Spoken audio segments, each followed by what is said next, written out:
What better way to have a holly jolly Christmas than to have an elimination marble race? It's natural, right? Hey everybody, I'm Greg Woods. Welcome to the Christmas Race 2023. This track, a new one, but you will see some version of it a little later on in 2024. How's that for a teaser? There will be an upcoming elimination tournament, but for now it is all aglow and sparkling, appropriate in this holiday season.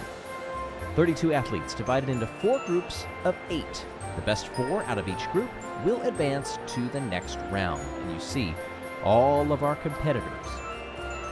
We say competition, but this is a fun event. Perhaps you may be interested in hearing the marble choir that will perform during the halftime show. You will not want to miss it. In the meantime, settle down with a nice hot beverage or find whatever warmth you can as we inspect the track. It is laid with traps that can give both advantage or disadvantage to these competitors. This chevron, crazy spinning away, is easily triggered with just a nudge, and it can either slap marbles forward or backward depending on which side of its raft you end up. These clothespin snappers launch a small ball bearing into the air that could land on unsuspecting marbles. How about these side sweepers that will launch you into that clock spring? Perhaps that is what you want. Maybe if you just want to spice things up a bit. Otherwise, try to avoid it. Same thing with these popsicle barriers. Try to avoid these unless you're the first marble through. But if you nudge them at all, they will fall down and make your path just a bit longer. The bell carousel may look and sound delightful, but once it starts spinning, marbles can be pushed in the wrong direction, and this swatter will block off that center pathway and again make you take the longer route. Okay, the Chocolatiers have their free samples going on today. Make sure you go down and check out some of that if you can brave the cold. Our first group, starting lineup here. Pick your favorite if you don't already have one. Maybe you're cheering on some from the Marble League or others that you wish maybe would have made it to the Marble League.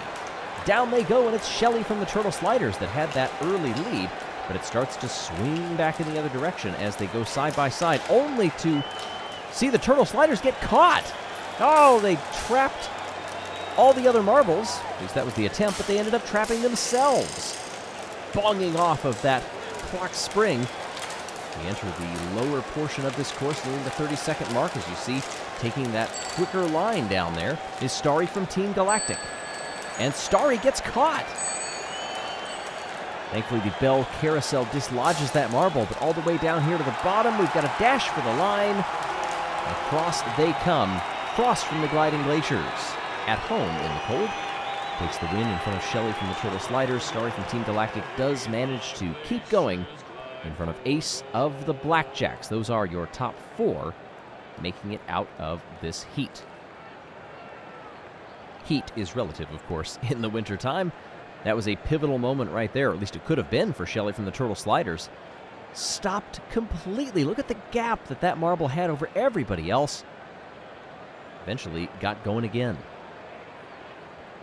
Here in the starting lineup for Group 2. These later competitors, as they come down the xylophone steps, they get a look at this course and perhaps have a bit of time to strategize what they might want to do compared to those who ran before.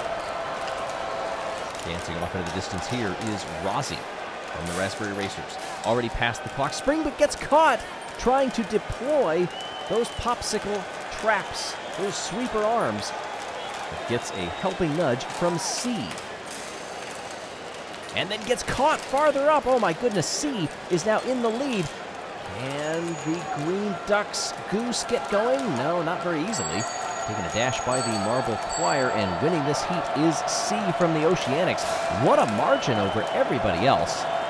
Goose and Mandarin Rosie will round out before who will move on. Yellum, Waspy, Shimmer, and Pinky Rosa finishing bottom 4. Big moment there for Rosie from the Raspberry Racers. Another marble that got caught only to advance anyway. You'd like to live dangerously. Fair enough. Oh, hello. Taking a peek to see if there are any seats left for that Marble Choir later. You want to be front and center on something like that. Ready for Group 3 as we took a brief look at one of the many ponds around this area. What is your go-to in the wintertime? Is it ice skating, maybe cross-country skiing, or do you just like to hop in a sleigh and go for a ride? Down we come here on Group number 3. The little green portion is tricking some of these marbles. Anybody going to hit the chevron? Whoa! Hit the chevron. Well, more like the chevron hitting some of these marbles. But the leads go away very quickly on this course. You can see, if any marble goes off into the distance, it is not a guarantee that that lead will be held. Snowdrift from the snowballs, you would think has an inside line here, but gets caught going through those small little ponds. Jungle Jumpers have already finished down below. We finally get a second place finisher. That's Rojo Cinco from the Rojo Rollers. Not really too close at the line, except for Fenrir and Snowdrift. Then it is Shock Arup and Sulfur. And we had somebody DNF. Oh, was that right there? Yeah, Momo from Team Momo. The captain did not finish that race. Oh, and look at how absolutely clobbered that marble got by that Bell Carousel. And there is Momo, caught higher up. It was a leapfrog move at the last.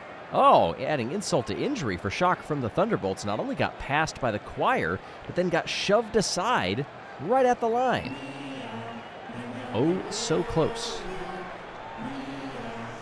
Group 4. That gets more melodic each time they do it. Bumping up against that center sign there was that Montoya from the Indigo Stars, who does have the lead for the moment. Gets that chevron going, and can Indigo get out of there? Yes, indeed. Fires off one of those little ball bearings, but in doing so, loses the top spot. Cobalts are fighting in there.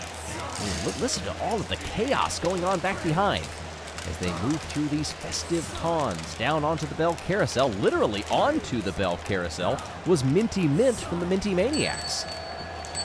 They have worked out fairly well, as that marble is going to be first to the line and crosses it.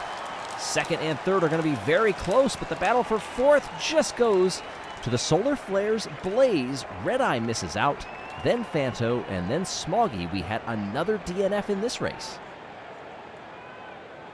Those ball bearings get absolutely launched into the stratosphere. It was Montoya from the Indigo Stars. Oh, after leading for a while. Oh, just caught right there on the side of your screen. Yes, that view. What an odd place to get stuck. Well, this is not a terrible place to stay for any length of time. We now turn to the choir.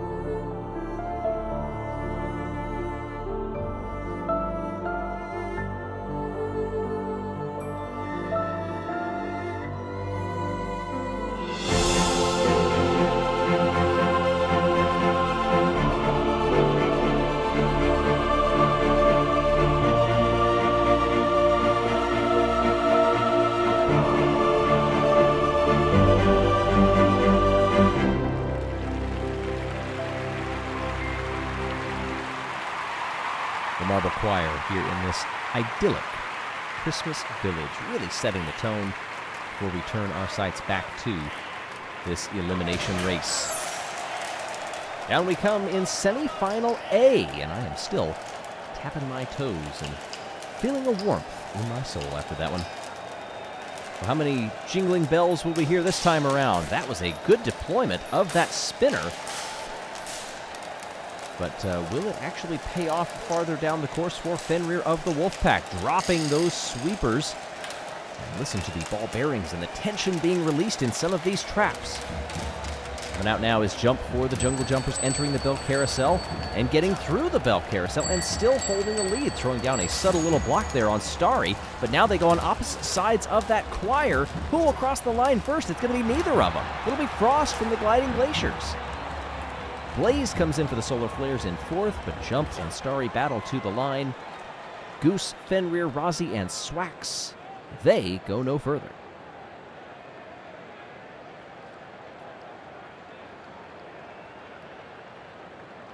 Did I hear a ho-ho-bo? Dare I say, I think Santa may be near.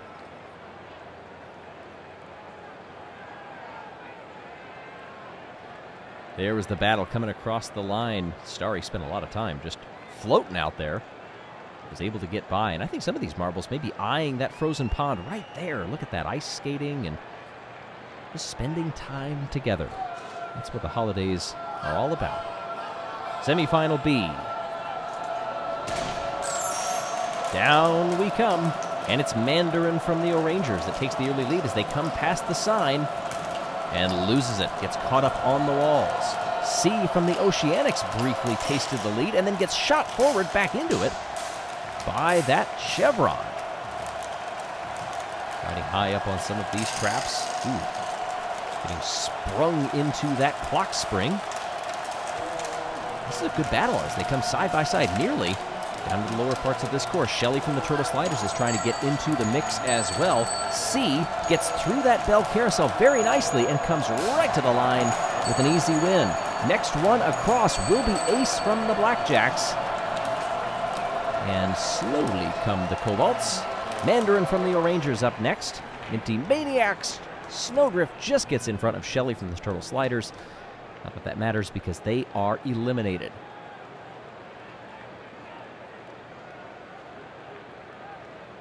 Well, I can tell you some of these marbles, based on the way that they are racing, they want a tournament win for Christmas. Rojo Cinco will not finish in this one and will also be eliminated. Didn't see exactly where that DNF took place, but wow, that was a hard hit. Oh, 2 hard hits there. That bell carousel can be savage at times. My goodness, it just keeps going. You have to get out of its way. Ouch. Well, this is all in good fun and lighthearted spirits, but tell that to those bells. The starting lineup in the final. Who will win this elimination race?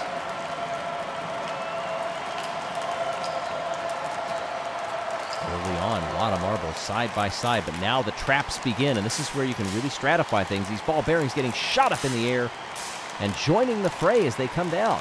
This is C once again for the Oceanics that is holding the lead, going the long way, but perhaps that side is working.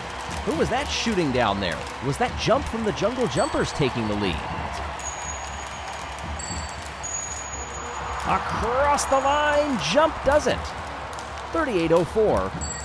Next up, taking very long pathways to get there. It ended up being close at the line. Starry just gets in front of C from the Oceanics. Blaze, Ace, Frost, and Meepo from the Cobalts. Mandarin comes in last.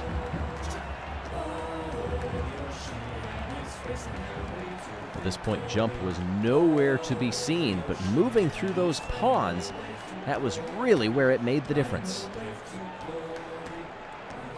He drew the ire of the bell carousel this time. All right, that wasn't too terrible. I can tell you what is great, standing on the top step of the podium on Christmas after winning the elimination race. Congratulations to the Jungle Jumpers. Starry from Team Galactic getting second, and C from the Oceanics getting third. Now everybody is going to work their way through this Christmas village eating lots of treats. Going out, maybe skating on the ice, running in the bobsleigh, perhaps stopping in some of these beautiful buildings. There are a lot of architecture fans in the Marble League competitors, by the way. And there you see all of the positions all the way on down. Those 2 DNFs, Montoya and Momo. Pretty widespread on some of the finishing times, too. Well, wherever you may be celebrating around the world, we want to thank you for watching all of Jelle's Marble Runs videos this year. Have a Merry Christmas and Happy Holidays, everyone. We'll see you next year.